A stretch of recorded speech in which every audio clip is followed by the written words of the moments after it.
Hello, beautiful creatures of the world, and welcome back to Coffee with Kerri-Lynn. It's a beautiful day in the far north of Maine, up along the Canadian border in the crown of Maine, and I hope it's a beautiful day wherever you are as well. Ladies and gentlemen, we're going to play window up, window down, because it's beautiful out. Our morning started really cold, but now it's getting really warm. And I can't get to where I normally podcast in the backyard because the mud is absolutely incredible. It will suck the boots right off your feet. It will suck the tires right off of your car if you get into the soft shoulders. It is terrible. We have 5 seasons in Maine: winter, spring, summer, fall. And between winter and spring, we have mud season. And I absolutely detest mud season. And I'm not about to get my boots sucked off my feet, fall flat on my face with all the equipment. So we are in the studio today with the window open. And by studio, I mean the small corner of my kitchen that I'm relegated to do my podcasting around my small fiber business out of. So it's going to be window up, window down, ambient noise of traffic. That's just the way it works. If you are joining me on Spotify, iHeartRadio, Amazon Music, YouTube Music, and now Pandora, welcome to my channel. Think about popping me into your podcast list. I do a different show every day. Today, if you don't like the topic, just swipe away. And maybe tomorrow I'll have a topic you want to hear about. Give me a 5-star rating. It does cost you 2 seconds of your time, which is very precious and very valuable to people. So if you give me a 5-star rating on any of the audio only platforms, I really do appreciate you doing that for me. If you're watching me on YouTube and you are a subscriber to my channel, thank you so much from the bottom of my heart. I appreciate you guys so much. I have earned your subscription and I am elated over that. If you're not subscribed yet, please think about subscribing. Give me a thumbs up. Give me a thumbs down on the videos on YouTube. Any attention is good attention. Comment in the comment section below. Yes, that is me reading every comment and commenting back to you. I do reply. And we have had such amazing conversations on my other videos. And you guys can go to the other videos, read the threads. I have a great audience. I absolutely do. They're so intelligent. They are so smart. They are out of the box thinkers. They are kind people, and they are just trying to make a difference in the world, in our country. And it is absolutely amazing. We have people on other videos who have commented, and other subscribers, they commented with they're starting out in homesteading, or they're just, whatever. They have a little problem. They want a little solution. And I have actually had commenters, other subscribers get on and give them solutions. So we work like a little community on this little old channel of mine. And I do appreciate each and every one of you. I'm on all the social media platforms, links below. I'm on Rumble, which I'm going to do a couple of exclusives that can't go on these platforms because I like my channels and I want them to exist. So I'm on Rumble, Coffee with Kerri-Lynn, no hyphen, Coffee with Kerrilynn, no hyphen. Join me on Rumble, and we have an exclusive that is going to go up by this weekend about the shitty shorties and what a leading virologist is now with his research saying is going to happen. So you might want to join me over there. I'll let you guys know when I put it up. Ladies and gentlemen, beautiful creatures of the world, I want to talk about tenant rates versus squatters rates today. In New York, in Brooklyn, New York, a $1.1 million home was burned down because there was squatters on the property. The landlord had the landowner, he wasn't the landlord because he didn't want to be.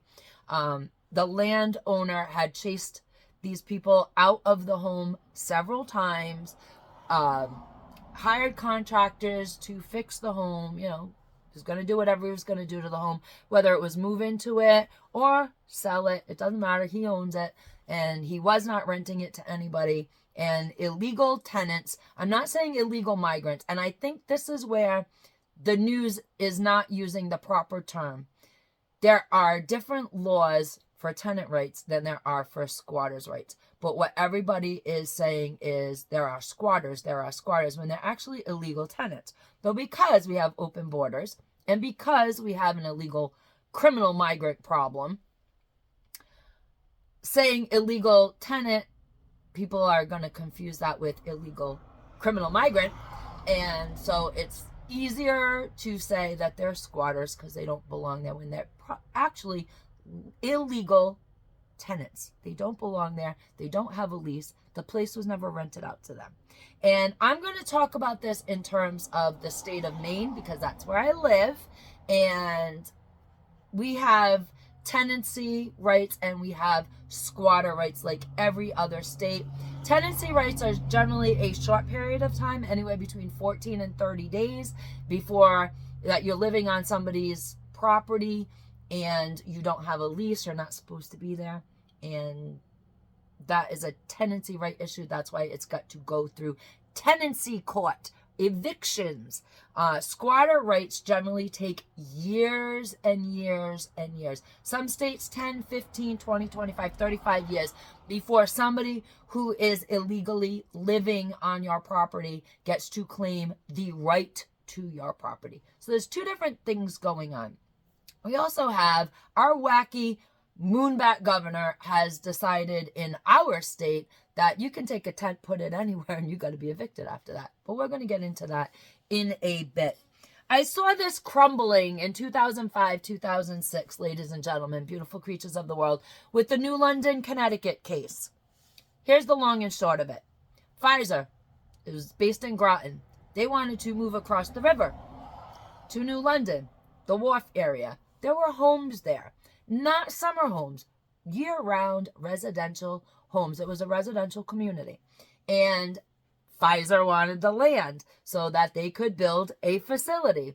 So they tried to, the city of New London tried to grab the land for Pfizer on an eminent domain case. There's a wonderful movie, and I think it's called The Little Pink House. It's an independent film. Google it up. It shows you the entire battle that this one woman had from start to finish. She would not sell out to Pfizer. She would not take the offer, the deal, the value that they were going to give her for her property. She wanted her home there. She wanted to live there till the day she died. So she ran this thing right up to the Supreme Court, and the U.S. Supreme Court sided in favor of Pfizer and let that wharf area go to Pfizer through eminent domain. And I said in 2005, 2006, 2007, 2008, that this was the beginning of the end of property rights.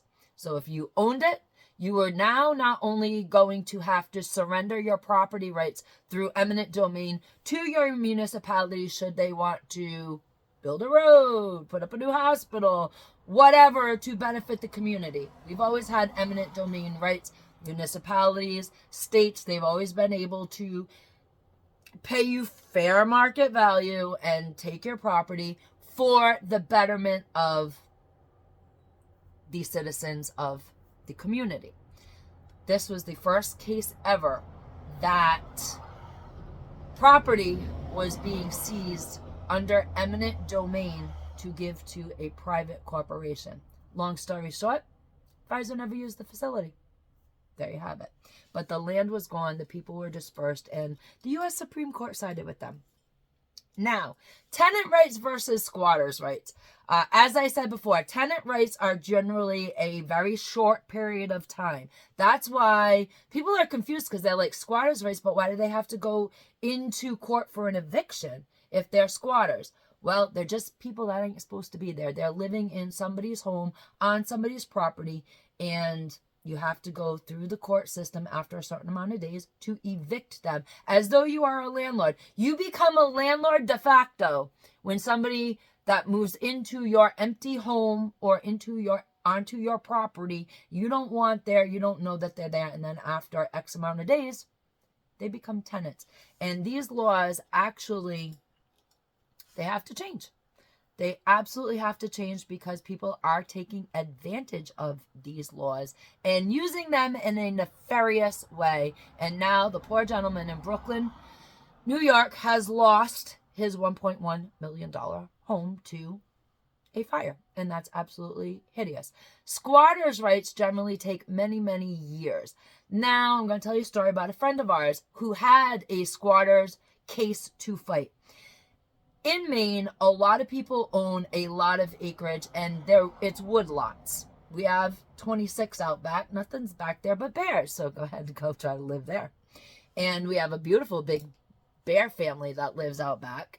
And when we first moved here many years ago, it was really cool because in the morning, Mama Bear would walk right up our driveway and across the street, and all her little cubs were in tow. And then in the evening, you knew when to get the hell in the house. She'd come back with the babies, and they'd go into the back 26, and this happened just about daily. And it was absolutely fantastic and absolutely exciting that this happened. It was also absolutely dangerous at the same time. So we just, a lot of bear spray around here. We have a lot of bear spray just in case. So in the back 26, for all the years that I've been in this house, almost 16 years now, there's been a family of bears that live back there. So go ahead and squat. You won't be back there much longer, my friend. Let me tell you. Now, what happens in Maine is, that's what happened to our friend. He had a vast amount of land, enough acreage that you just couldn't walk it. And he had a lot of woods, and it was basically a big, giant wood lot. And somebody pulled a tow-behind camper onto his property, way into the woods. They got it, and they kind of camouflaged it all up, and this is how it works in the state of Maine. And that camper was there for over 20 years. He didn't realize it. And, people would go hunting back there and everything, but who knew? He didn't do it. He didn't go hunting back there, or the piece of property he owned. It was for his retirement. He was going to harvest the wood to help aid in his retirement, and there you go. Well, one day, he's driving by his property, and he sees logging trucks come out of it. The hell? So he goes and he stops a truck, and what are you doing? This is my property. Why did you cut my trees down? And so there's this big brouhaha, and they point him into the direction of the gentleman that let them cut the trees down. Now, the gentleman said, yeah, that's been my trailer in there for over 20 years. I own this. So into court it goes. Well, it turns out that the guy our friend had estimated his woodlot to be about $50,000 worth of wood. And the guy had harvested it. And when they went into court, our friend who owned the land, now this guy was like, hey, I had the trailer there for over 20 years, therefore I own the land. And like I said, there was a big court battle. It cost a lot of money. It cost so much money. The guy was like, our friend was just like, listen, we should have just let it go. In the end, the person who squatted on his land, who took our friend's estimate of $50,000 worth of logs off of the land, ended up giving our friend $15,000. Called it a day. That was it. Over. Our friend got $15,000. His retirement, gone. See you later. Goodbye. And that's how it works in the state of Maine. Oh, if somebody puts their property on your property for 20 years, they can claim squatters' rights. Now, tenant rights are different. If somebody moves into your domicile for 14 days, they are now legally a tenant, and you are a landlord de facto in the state of Maine, and you have to go through the court process to get them to leave. That's why when people come and visit us, they say, hey, we're coming up for 3 weeks in the summer. I'm like, oh, no, you're not. You're coming up for 10 days. You want to stay for 3 weeks? The remainder of the time, we have hotel rooms. You can go, stay there, come down, visit us, but you ain't staying here for no 14 days. We had a friend during 2021, they own a home out on the lake, and they went through absolute hell with a family member. The family member was from the city. They wanted to get away from the city. So our friend said, stay at the lake house. Let this all die down a little bit. Well, now when it was time to go, it's time for our friend to use their property out on the lake, their relatives wouldn't leave. They literally had to evict their relatives from their lake property. And It was big, it was messy, and it caused a huge inter-family argument. And needless to say, there are people that are no longer talking to people in that family. Because after 14 days, their company at their lake house became residents, and they became landlords de facto. And that's just how it works here in the state of Maine. So you really need to know when you are letting people stay because of an incident in the cities. They want to escape the city. If you have an empty piece of property, you really need to know what the laws are, because a lot of people don't have kind people that will just say, okay, I'll just leave after 3 months and I'll go back to my own home in the city, even though things are still ridiculous and everything's in lockdown. These people didn't want to leave. And of course, our courts were shut down too. So there wasn't a lot of evictions going through at the time. In fact, you couldn't evict.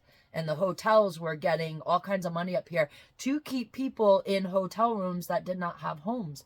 So we experienced a great deal of that up here. And as a result, these things do happen in real life to real people. May not happen to you, but they do happen to other people. And it's just absolutely horrible. Now, another thing, our wacky governor and our goofy legislature down in Augusta has decided that if you own land and somebody puts a tent, this is one is driving me up the wall. Somebody puts a tent on your land. You as the landowner cannot remove that tent. You have to evict them, ladies and gentlemen, beautiful creatures of the world. So if you're strolling through your property, say the back 26, or a farmer is strolling through their farmlands and there's a tent on there, you cannot legally remove that tent without an eviction notice.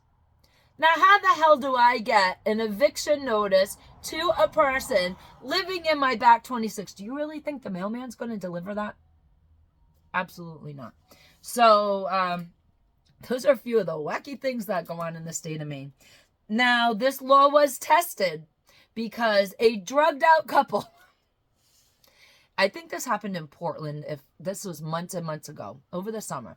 A family went on vacation and their home was empty. And a drugged out couple decided that they were going to utilize the Maine tenting law on private property and become de facto tenants of the home. Well, the homeowners came back from their vacation and opened the front door, and there's this tent in their living room, and they're like, what the hell? And the couple says, hey, you can't remove our tent. Well, they ended up calling the police, and the police came. And because the couple pitched the tent in the home, in the living room of the home, and not in the yard, the couple was arrested for trespass, breaking and entering, and all that good stuff.